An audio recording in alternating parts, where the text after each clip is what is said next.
Hey, for Niners faithful! We're back with an exclusive video bringing you the latest updates on our beloved San Francisco. For Niners, before we jump in, make sure to subscribe to For Niners Zone and hit that like button. This way, you'll never miss any breaking news or exciting updates about the Niners. People have been seriously underestimating what the San Francisco 49ers managed to pull off during this offseason. While many fans and analysts seem distracted by the usual noise, players coming and going, cap space crunches, and all the typical speculation, there's something deeper going on here that deserves way more attention. Even some of the sharpest minds in football, the kind you hear on big platforms, have been throwing around praise that you might not expect, giving the 49ers credit where most others just see chaos or questions. And that's exactly why this offseason is shaping up to be a fascinating one for San Francisco. A time where their strategy, patience, and investment in core talent might just pay off bigger than anyone imagined. Let's start by breaking down some of the biggest moves and decisions and what they mean for this team's identity moving forward. One of the key voices who really understands the full picture is John Lynch, the general manager who has been steering this ship. Lynch's approach has always been about building a team with strong leadership, both on and off the field. And that means investing wisely in players who embody the team's culture and competitive spirit.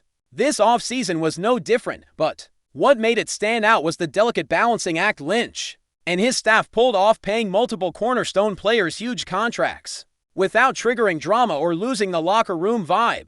That's no small feat in today's NFL when you look at the contract extension for Brock Purdy, the quarterback who has become a symbol of resilience and unexpected brilliance. It's clear Lynch sees him as the undisputed leader going forward. The deal, a 5-year commitment worth $265 million, was a statement. Many assumed this signing would cause ripple effects that might force the team to compromise elsewhere, but Lynch made it clear from the jump that Purdy was the guy they wanted, no questions asked. Brock himself demanded a commitment, showing his own belief in the team and his leadership role. It was a moment of alignment where both the front office and the player said, "This is where we build from," but locking up Purdy was just one part of the equation.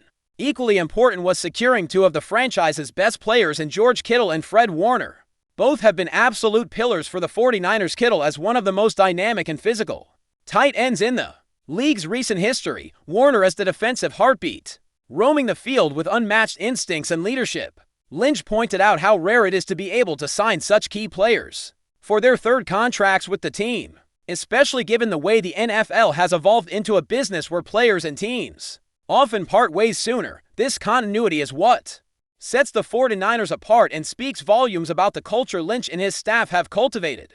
George Kittle's place in the team's history is undeniable. For many, he's a top 3 tight end in franchise history, and his impact goes beyond the numbers. His toughness, ability to break tackles, and fierce competitiveness have made him a fan favorite and a nightmare for opposing defenses. Fred Warner, meanwhile, has established himself as one of the best linebackers the team has ever seen, ranking in the top 5 in the eyes of many analysts and fans alike. Warner's intelligence, range, and leadership make him a cornerstone of a defense that has seen plenty of turnover but remains fierce because of guys like him. The way Lynch described these signings was insightful.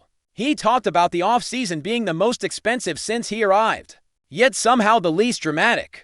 That's an interesting paradox in an NFL world filled with controversies over contracts, holdouts, and public disputes. The 49ers managed to avoid all that while committing big money to their core group, which says a lot about the respect and trust between the players and management. It also reflects the clear priorities the front office set early on, knowing who needed to be paid first to keep the foundation solid. But it wasn't just about paying key players. Lynch also acknowledged the reality of losing good players during free agency, something the 49ers had to accept this year. Despite being known as a team that usually adds talent in free agency, the financial constraints meant watching some solid contributors leave. However, Lynch emphasized the smart move of stockpiling 11 draft picks to replenish the roster and plan for the future. This is a classic example of the team's strategy. Sometimes you have to let good players go to keep the core intact and invest in young talent who can grow under the right leadership. Another crucial piece to this offseason puzzle is the return of Robert Saleh as defensive coordinator. This move might not have grabbed as many headlines as the big contracts, but it's arguably one of the most important decisions the 49ers made.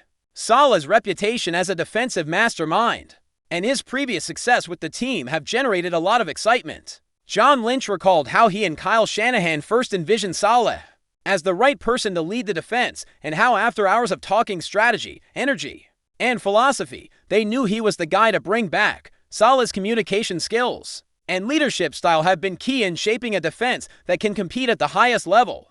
Bringing Saleh back also means the team is set up to develop their young defensive talent properly. The NFL is full of teams that draft promising players but struggle to turn them into stars. Without the right coaching, Saleh's presence ensures the 49ers have that guiding hand.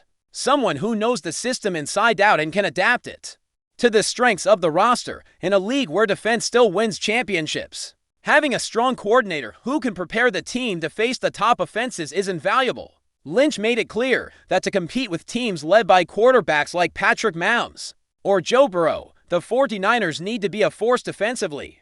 And Saleh is the man to get them there. It's also worth noting how Steve Young, a legendary figure in 49ers history, praised the team's off-season approach. Young described it as a tactical, smart, and fast process of retooling rather than a full rebuild. That's an important distinction because it shows the team isn't starting from scratch, but evolving intelligently, maintaining their competitive edge while making adjustments.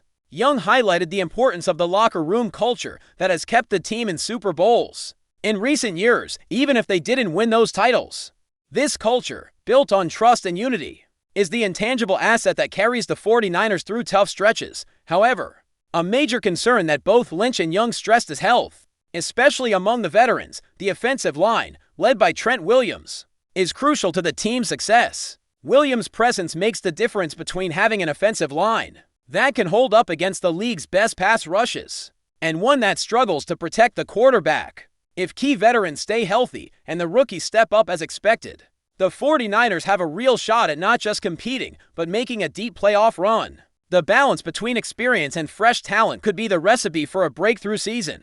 Speaking of Brock Purdy, both Lynch and Young pointed out that his biggest strength is processing the game quickly, getting the ball out fast, and making smart decisions. Purdy's style isn't about running around or relying on raw athleticism.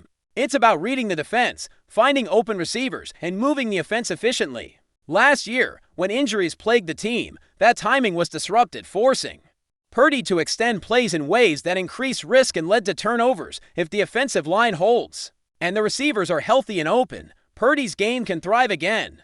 That makes the offensive health and depth even more critical. In summary, the 49ers offseason wasn't just about signing big contracts or making splash moves. It was about reinforcing the core, maintaining a strong locker room culture, and preparing the team to compete at the highest level again.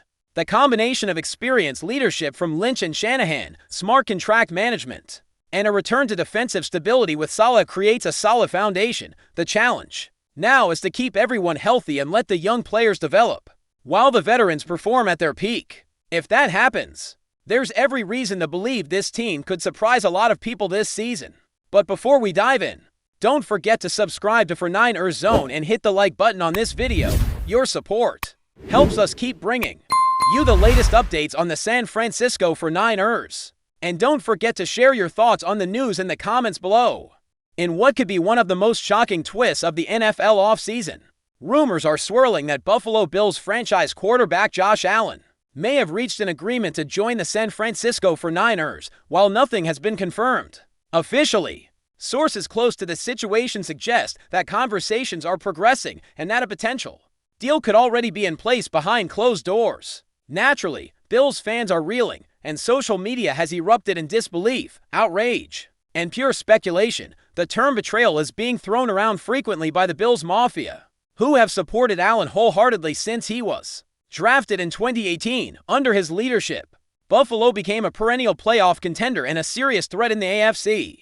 Many believed Allen would be the quarterback to finally deliver a long-awaited Super Bowl title to Buffalo. That dream, however, now appears to be in jeopardy, at least in the minds of fans, who woke up to a storm of unconfirmed but persistent reports pointing toward the West Coast. For the 49ers, acquiring Josh Allen would be a seismic move. With a championship-caliber roster and one of the most creative offensive minds in Kyle Shanahan, Allen could thrive in a system tailored to his strengths: big arm, mobility, and fearless playmaking. Some insiders claim that initial discussions may have been spurred by internal doubts about San Francisco's current QB depth. Despite their deep playoff run last season, Buffalo, meanwhile, could be left scrambling. If the rumors are true, the organization would have to either commit to a full rebuild or find a way to stay competitive without the player who has been their identity for the last 6 years. Questions swirl about what compensation could even begin to match Allen's value. Draft picks, players, cap space. All are pure conjecture at this point, while it's still too early to separate fact from fiction. The idea of Josh Allen in a 49ers jersey has already rocked the NFL landscape. Whether this is a calculated leak, a misinterpreted negotiation, or the beginning of a real blockbuster, one thing is clear: something is brewing. And the Bills faithful aren't taking it well. That's it for this update. If you enjoyed the video and want to keep receiving exclusive news about the San Francisco 49ers, make sure to subscribe to 49ers Zone and give this video a like. We always look forward to hearing your comments and opinions. See you in the next video.